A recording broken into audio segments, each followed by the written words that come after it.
Yo, what's up sa inyo mga pre? So magre-review tayo ng content about sa gray market mga pre. So eto na guys, kung magbabalak kayo ng pumunta ng gray market na hindi nire-repair na habang buhay ang iyong cellphone, panoorin nyo to ang aking content na sasabihin ko. In 3, 2, 1. Mga Google Pixel, bakit di ka nagre-review ng Vince? Sulit yun. Well, actually, ina-avoid ko na yung mga ganong klaseng phones for now. Not unless na lalabas talaga sila sa Pilipinas kasi right now, they are not official in our country. No? It means, yung mga phones na ganon, nabibili nyo sa online ay smuggled lang po. Tama naman kasi guys, kung bibili kayo ng mga gray market, siguraduhin yung malakas ang loob nyo dyan sa mga pyesa guys ha.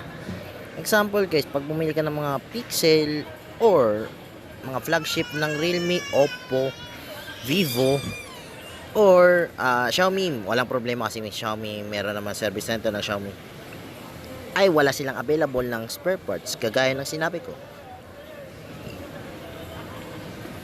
So, kung bibili kayo ng spare parts sa abot sa Lazada and Shopee, magdasal na po kayo ng ama namin, sumasalangit ka, sambahin ng ngalan mo. Anong masasabi ko lang, itigil-tigil nyo na ng kakapromote ng smartphones tsaka gray market. Alam nyo ba kung bakit? Kasi hindi nagbabayad ng mga tax yung iba halos. Tapos, yung isa pa dyan, malaki ang kita nila. Panatlo, marami mga abusado, kagaya sa Green Hills, sobrang overpriced. So, continue natin mga pre. Marami pong vloggers ang nag-reach out sa akin, Vince, what are you doing? Hindi po nagbabayad ng tax yung mga yan. Medyo nag-react nga sila dun sa Redmi K70 ko na video. And that's right, na-realize ko, totoo yun. Kaya po mura sila kasi wala pong tax. Di dumadaan sa customs. And it's not good for the economy. And of course, yung kanilang after sales. Paano na yung warranty nyo guys? No? After some time, pag nasira yan, na lang kayo. Tama naman guys eh. Tama naman si Miss Domingo. Yung iba nga dyan, mga fan-third, yung mga ibang groups guys. Yan ang dapat iwas-iwasan nyo guys sa mga pag-promote ng mga gray markets mga pre. 2024 na itigil-tigil nyo. Walang problema magbumili ng gray market mga pre. Kung tutusin. Siguraduhin nyo lang na yung greenish na putang inang yan, make sure na walang issue halos. Kasi napapansin ko yung mga sa ina-upload sa TikTok, yung mga iPhone XR, yung battery health niya halos 0%, tapos ibebenta nila sa TikTok na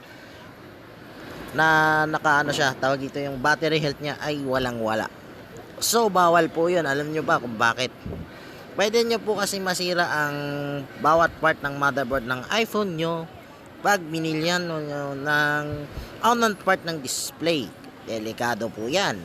Yan ang wag nyong gagawin. Panalawa, sa mga Pixel naman, kagaya ng sinabi ko ulit, sa Pixel ulit,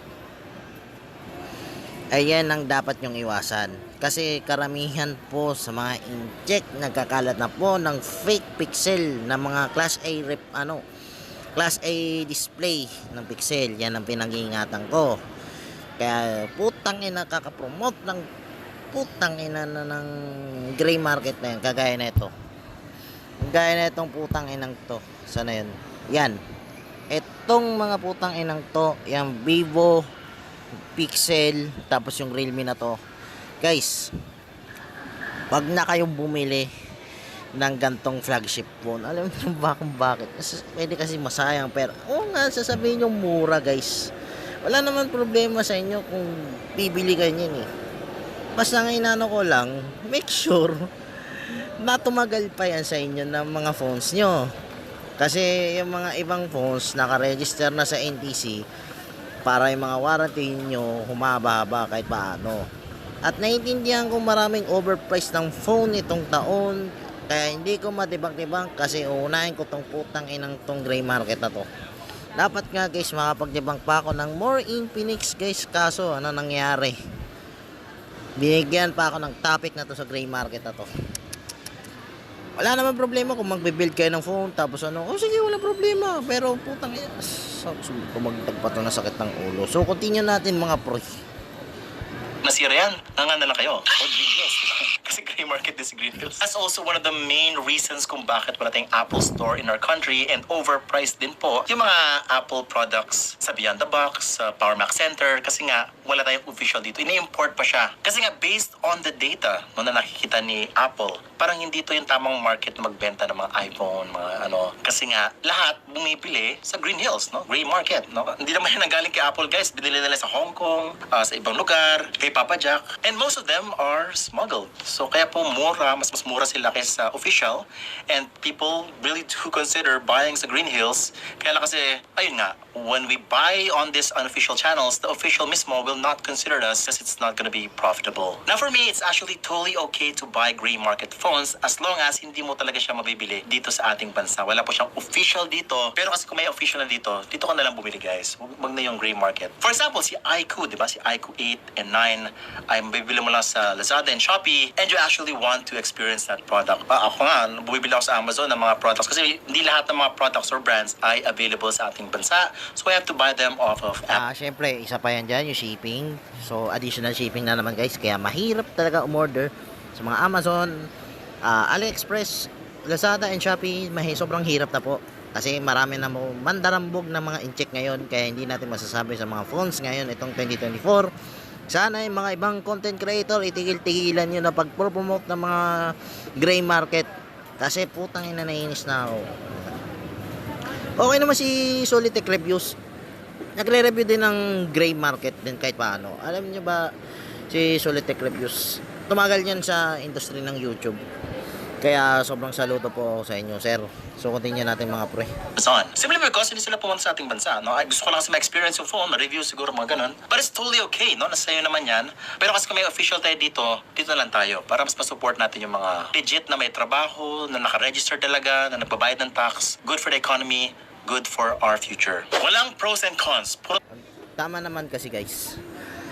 Kasi kung dapat sa Philippines tayo bumili ng mga phones, guys. Mga support. Mga example, kung bibili ka ng mga spare parts, yan, okay pa, walang problema. Yung mga gray phones talaga, yung mga buo. Alam ko, binana sa Pilipinas yun ng pag import ng phones dito Pero alam ko marami nakalusot.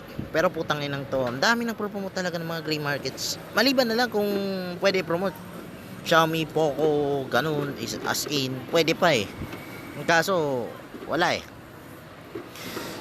Ang daming kasi mga kupal ngayon So, tignan natin ang sinasabi ni Sir Peter about dito sa gray market na to.